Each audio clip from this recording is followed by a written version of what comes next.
I've started by adding speed to my combinations and find that the biomechanics of the punches are compromised.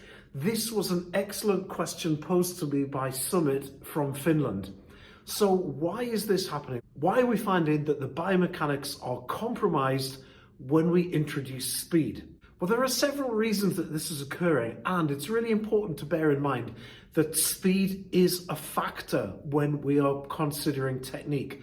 And one specific thing is going to reign supreme here. If you are throwing your combinations slowly and with perfect technique, you have time to use closed loop motor feedback. This means that you can see what you're doing and you can make adjustments. Once you breach that threshold of 0.6 of a second per move, you are then no longer able to use closed loop motor feedback in order to aid you as a method of feedback.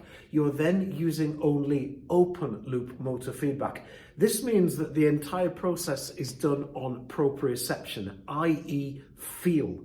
Now, there is some kinesthetic feedback, external proprioceptive feedback, if you like, from the punch bag or whatever you are hitting.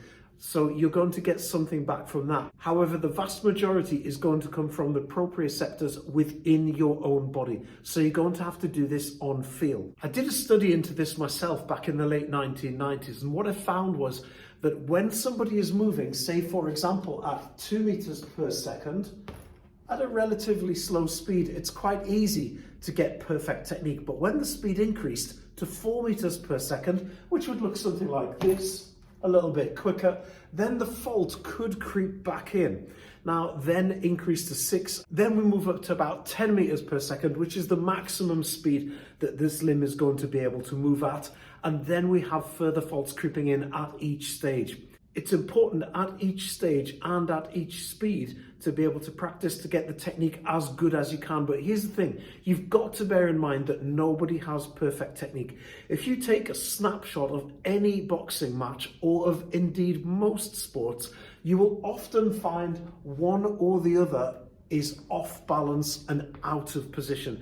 This is perfectly normal. This unfortunately is where one or the other boxer might get hit, but this is completely normal to be slightly out of position. Have a look at my other videos, because I've done videos on training with bad technique, because quite often when we have a bad technique, that's when we get injured.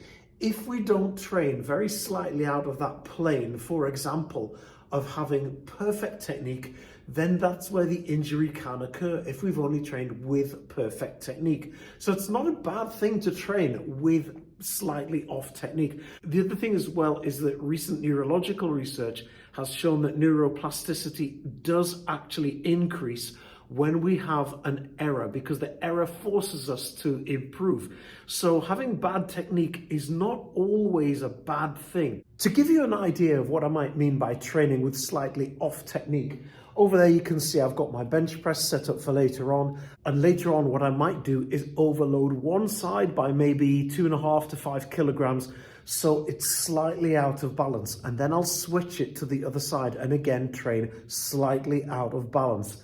This will enable me to train with slightly bad technique and be able to correct it, thus reducing the likelihood of injury when this occurs in real life. If something goes wrong and I'm slightly out of balance, I'll be prepared for it. So training with bad technique can be a good thing. It's not always a bad thing. So there are several factors at play here, and the sports science explains to us why these things are occurring.